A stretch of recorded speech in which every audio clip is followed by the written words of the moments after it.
सभी को जय श्री कृष्णा। मैं आपका अपना गगन यादव इस वीडियो के माध्यम से आप लोगों को जानकारी देना चाहूंगा कि बीते कुछ दिन पहले जो मथुरा में घटना हुई थी उसकी सत्यता क्या है। दरअसल उस दौरान हमारा जनसंपर्क यात्रा चल रही थी, जिस बीच घटना में सम्मिलित जो नौजवान थे वो हमारे पास आए और उन्होंने हमें जानकारी दी कि उनके गांव से दलित समाज की बेटियों की बारात गुजर रही थी, जहां पर अश्लील गाने बजाए जा रहे थे, गाली गलौज हो रही थी, शराब पीकर बाराती चल रहे थे, जिसकी वजह से थोड़ी हिंसा हो गई और बारात वापस लौट गई। जब हमें यह सूचना मिली तो हमने बिल्कुल भी नरम व्यक्तित्व उन नौजवानों के प्रति नहीं दिखाया और सीधा हमने अपनी टीम को कहा कि थाने में फोन करके इनकी गिरफ्तारी करवाइए, क्योंकि बहन बेटियों का, मां का जब मामला हमारे संज्ञान में आएगा तो हम जाति और धर्म नहीं देखेंगे। ये था हमारा मैच्योर डिसीजन जो हमने उस समय लिया और इसका हमने कहीं पर भी गुणगान नहीं करा, कहीं ढिंढोरे नहीं पीटे। हमें बहुत लोगों ने ट्रोल किया कि अब गगन यादव क्यों चुप है, लेकिन हमने सोशल मीडिया पर आकर अपने आप को हीरो दिखाने का जरूरी नहीं समझा, बल्कि हमने तब भी यही सोचा कि किस प्रकार मामला सुलझ जाए और किसी भी तरीके से समाज में मतभेद और मनभेद पैदा ना हो। उसी घटना के बाद पंचायत हो चुकी थी। पंचायत में फैसला लिया गया था जिसकी हमें बराबर सूचना मिल रही थी। पंचायत में फैसला लिया गया कि उन बच्चियों की शादी समाज करवाएगा। हमने ये जिम्मेदारी ली और हम ये जिम्मेदारी अभी भी ले रहे हैं। लेकिन भाई चंद्रशेखर रावण वहां पर पहुंचते हैं, अपना इन्वॉल्वमेंट वहां पर दिखाते हैं, जिसके बाद युवाओं में जोश आता है और भीम आर्मी के युवा हमारे समाज की बरसों से चलती आ रही मांग अहीर रेजिमेंट, जिसका बोर्ड उस गांव के बाहर लगा हुआ था, उस बोर्ड को तोड़ देते हैं। हमने कल ट्वीट किया और कहा कि अहीर रेजिमेंट की मांग हमारे मान सम्मान स्वाभिमान की मांग है और अहीर रेजिमेंट के बोर्ड को उखाड़कर फेंक देना कहीं ना कहीं हमको आहत पहुंचा रहा है। इसके बाद मैंने आज भी एक ट्वीट किया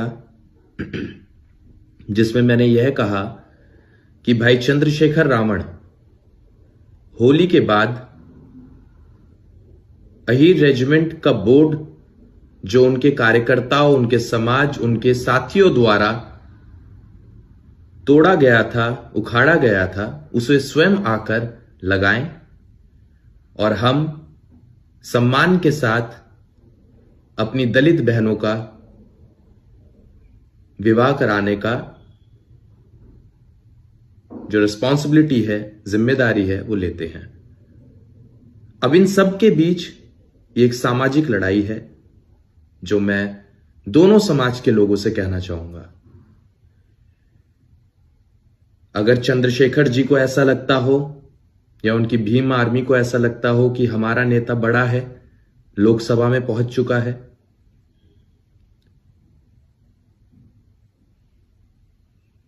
तो ये छोटे बड़े वाली लड़ाई कुछ समय की रहती है, वर्चस्व बदलता रहता है। अगर हमारे नेता ने हमें मौका दिया होता तो 2024 में हम भी किसी न किसी लोकसभा से सांसद बन चुके होते, लेकिन ये बातें हम यहां नहीं बोलेंगे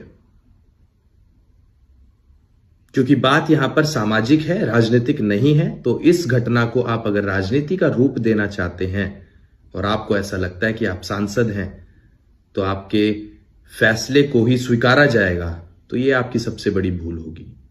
आपका सम्मान है, आपके समाज का सम्मान है और हमेशा रहेगा।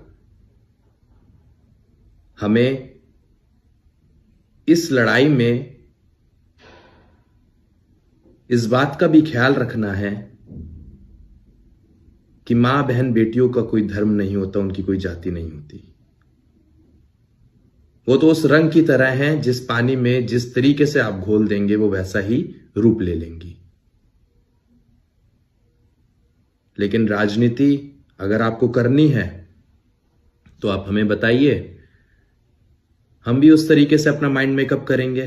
और अगर आप चाहते हैं कि ये लड़ाई, सामाजिक लड़ाई और आपसी प्यार दोनों समाजों के बीच में बना रहे, तो हम लोगों को एक मैच्योर डिसीजन लेना पड़ेगा, एक मैच्योर फैसला अपने समाज के लोगों के बीच रखना पड़ेगा, जिससे कि आने वाले समय में हम लोग बटे नहीं और 27 में पीडीए को जोड़कर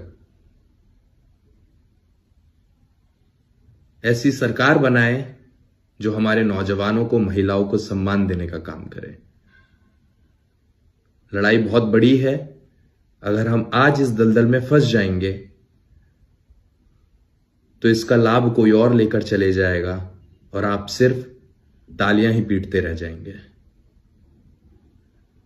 तो तालियां खुद के लिए बजानी है तो थोड़ा विचार करें, तालियां दूसरों के लिए बजानी है तो जो आप कर रहे हैं वो आपकी समझ है, जो आपको सही लगे, उचित लगे, आप वो करें। मुझे जो कहना था मैंने कह दिया। होली के बाद अगर भाई चंद्रशेखर रावण अही रेजिमेंट के बोर्ड का अनावरण करने स्वयं मथुरा पहुंचते हैं तो हम भी उन बहनों की शादी जोर शोर से कराने के लिए तैयार हैं। और इस लड़ाई में एक प्यार, प्रेम हम लोग अन्य समाजों को भी, इस देश को भी मथुरा की भूमि से देने का काम करेंगे। Thank you so much. जय श्री कृष्णा।